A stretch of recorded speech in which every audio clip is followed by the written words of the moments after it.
Hello students, Alauddin Khilji के प्रशासन के बारे में हम पिछले पार्ट में बात कर रहे थे।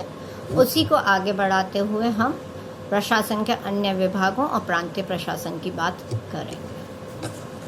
प्रांतीय प्रशासन में हम अगर केंद्र सरकार की बात करें, केंद्र राज्य की बात करें, तो राज्य अनेक प्रांतों में बटा हुआ था और कहा जाता है, जैसा कि बर्नी ने एक लिस्ट दी है कि अलाउद्दीन खिलजी के समय में 11 प्रांत थे।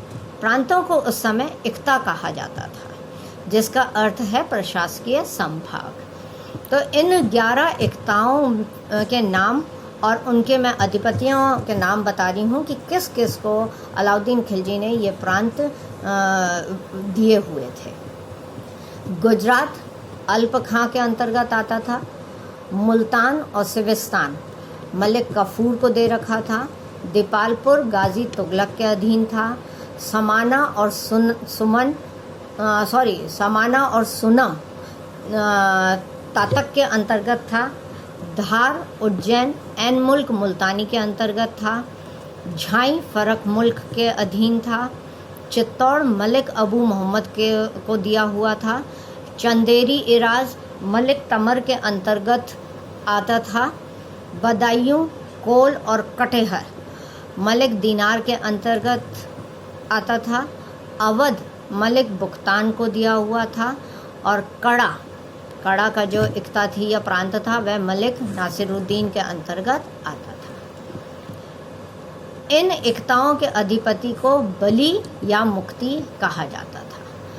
जिस प्रकार से केंद्र में सुल्तान होता था, उसी प्रकार से राज्य में मुख्य अधिकारी बली या मुक्ति हुआ करता था। उसके पास वैसे ही अधिकार थे जो केंद्र में राजा के पास हुआ करते थे, यानी कि वह न्याय का प्रमुख अधिकारी था। उसके पास में स्वयं की अपनी सेना हुआ करती थी। वह अपने प्रांतों में कानून बनाता था और उनको लागू करता था। राजस्व एकत्रित करना यह कार्य भी प्रांतपतियों का ही हुआ करता था। उसकी सेना के संबंध में एक निश्चित संख्या उसको रखनी होती थी और ज़रूरत पड़ने पर वह राजा को हमेशा वह सेना मुहैया कराया करता था। इसी प्रकार से वह इक्ता में अपना दरबार लगाया करता था, न्याय देता था, प्रशासन में शांति और व्यवस्था स्थापित करना, राजस्व को एकत्र करना और अपने हिस्से का राजस्व रख करके बाकी वह केंद्रीय कोष में जमा कराया करता था।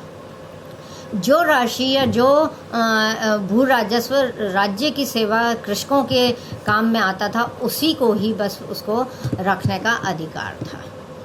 मुक्ति जो होते थे, जो प्रांतपति जो हुआ करते थे, उनकी नियुक्ति जरूर से राजा के द्वारा हुआ करती थी। राजा उनको जब चाहे ट्रांसफ़र कर सकता था, जब चाहे उनको पदच्युत भी कर सकता था। अगर राजा को यह लगता था कि कोई भी प्रांतपति विरोध कर रहा है या विद्रोह कर सकता है, तो ऐसी स्थिति में वह उसको पद से हटा दिया करता था। इस प्रकार से राज्य के लिए पूर्ण रूप से ये अधिकारीगण जिम्मेवार हुआ करते थे। इसके पश्चात हम न्याय व्यवस्था की बात करें तो न्याय का प्रमुख जो था वह राजा यानी कि सुल्तान हुआ करता था। सुल्तान के पश्चात में न्याय विभाग का जो मुख्य हुआ करता था उसको सदर जहाँ काजी कहा जाता था, या सदर जहाँ काजी उल कुज़ात पूरा नाम जो था, या काजी उल कुज़ात भी कहा जाता था, जो साम्राज्य का सर्वोच्च न्यायाधीश हुआ करता था। इसके अधीन कई नायब काजी रहा करते थे जो केस को संभालने में उसकी सहायता किया करते थे। इसके अतिरिक्त कुछ मुफ्ती होते थे जो नायब काजी के अधीन कार्य करते थे और वे कानून की व्याख्या करने का कार्य उनका होता था। न्याय विभाग का दूसरा जो महत्वपूर्ण अधिकारी था वह अमीर दाद बेग ए हज़ारत वह हुआ करता था। और यह जो न्यायाधीश हुआ करता था वह राजधानी का नहीं, राजधानी के अलग अन्य प्रदेशों में हुआ करता था। और वह यह देखा करता था कि किसी भी व्यक्ति के विरुद्ध अगर मुकदमा दायर किया गया है और वह दरबार में उपस्थित नहीं हो रहा है, तो ऐसे व्यक्ति को दरबार में उपस्थित कराने का कार्य इस दादबेग का, अमीर दादबेग का हुआ करता था। प्रांतों में भी न्याय अधिकारियों की व्यवस्था की गई थी। प्रांतों में मुख्य रूप से इख्तेदार या मुफ्ती या बली जो होता था, वह काजी का कार्य संभाला करता था और उसकी सहायता के लिए कई अन्य अधिकारी भी हुआ करते थे। कई निम्न अधिकारी नियुक्त किए गए थे। कस्बों और ग्रामों में जो गांव का मुखिया हुआ करता था और जो पंचायत हुआ करती थी, वह ही विवादों का निपटारा किया करती थी। न्याय काफ़ी तीव्र गति से होता था। उन दिनों अपील करने के लिए कोई वकील या इस तरह के कोई अधिकारी नहीं होते थे। केस डायरेक्टली राजा के पास ले जाया जाता था और अगर राज्य में है तो इख्तेदार के पास में या मुफ्ती के पास में ही डायरेक्ट अप्लाई किया जाता था या डायरेक्ट भेजा जाता था। और न्याय की व्यवस्था राजा अपने स्वयं खुद देखता था और निर्णयों को देने में स्वयं मदद भी करता था और अंतिम निर्णय जो था वह हमेशा राजा का ही हुआ करता था। राजा को, सुल्तान को यह अधिकार था कि वह किसी भी अधिकारी को किसी भी हद तक दंडित कर सकता था और यह दंड विभिन्न प्रकार से होता था, जो काइंड और कैश दोनों में होता था और अंग भंग जो था वह उसमें भी होता था। यानी कि दंड व्यवस्था बहुत ही कठोर अलाउद्दीन के समय में थी। बेड़ियों से जकड़ना, उनके अंग भंग कर देना, सिर काट देना, चाबुक से मारना, यातनाएं देना, तरह तरह की यातनाएं देना। जैसे कि मैं जब आपको बाज़ार व्यवस्था पढ़ाऊंगी उसमें बताऊंगी कि अगर कोई व्यापारी कम तोलता था या उसके तोल में कोई खोट रह जाती थी, तो जितना कम उसने तोला है उतना ही उसके शरीर का मांस निकाल करके उसको दंडित किया जाता था। तो इस तरह से इतनी कठोर दंड व्यवस्था थी, जिससे उस समय में हम देखते हैं कि डर करके लोगों ने अपराध कम किए। पर स्त्री गमन के लिए पत्थर मार मार करके मृत्यु दंड दिया जाता था। भाले की नोक पर, भयभीत करने के लिए भाले की नोक पर व्यक्ति के सिर को काट करके और भाले की नोक पर रख करके पूरे शहर में घुमाया जाता था। और यह मुख्य रूप से विद्रोहियों के लिए किया जाता था। अगर किसी ने भी अलाउद्दीन खिलजी के विरुद्ध विद्रोह करने की हिमाकत करी तो वह इस तरह से पूरे शहर में सिर को रख करके घुमाया करता था। फिर सार्वजनिक रूप से जो भी मद्यपान यानी कि शराब जो पीता था या अवैध व्यापार जो किया करता था, उनको घिनौने कुएं बना रखे थे, उसमें डाल दिया जाता था। तो इस प्रकार से दंड व्यवस्था जो थी वह बहुत ही कठोर हुआ करती थी। फिर पुलिस और गुप्तचर व्यवस्था। अलाउद्दीन खिलजी ने पुलिस और गुप्तचर व्यवस्था बहुत ही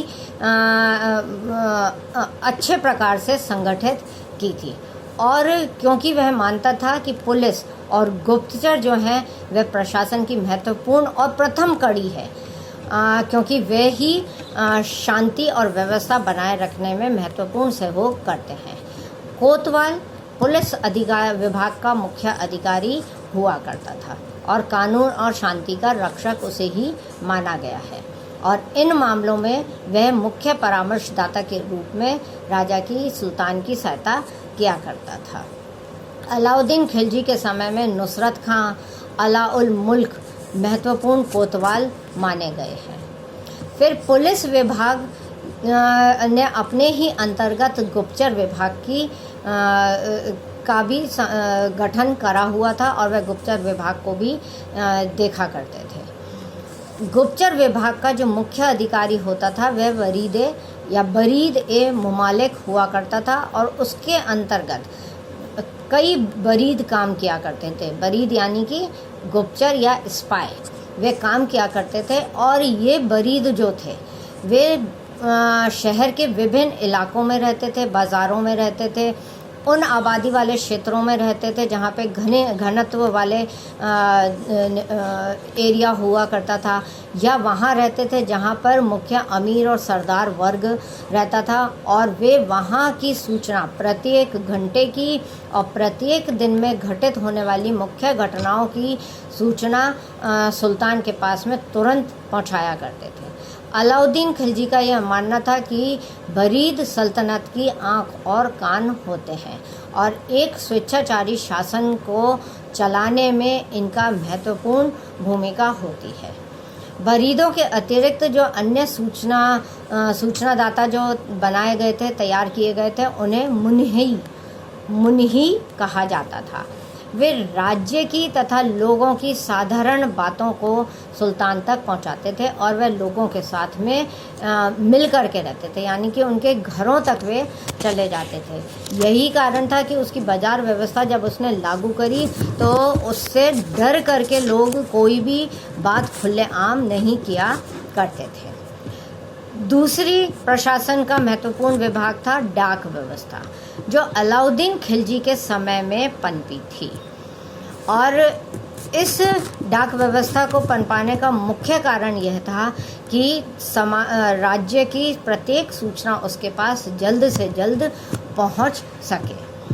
उसने हर 2.5-3 कोस पे, यानी कि आज के हर 3 किलोमीटर पे उसने चौकियां स्थापित करी हुई थी और प्रत्येक चौकी पर एक अधिकारी और लिपिक नियुक्त किया था जो तुरंत सूचना को लिखते थे और नोट करते थे और उसको फिर आगे पहुंचा देते थे। तेज घुड़सवार जो थे इस विभाग में हमेशा तैनात रहते थे, क्योंकि एक चौकी पर सूचना पहुंचने पर लिपिक उसको सूचनाबद्ध करके, लिपिबद्ध करके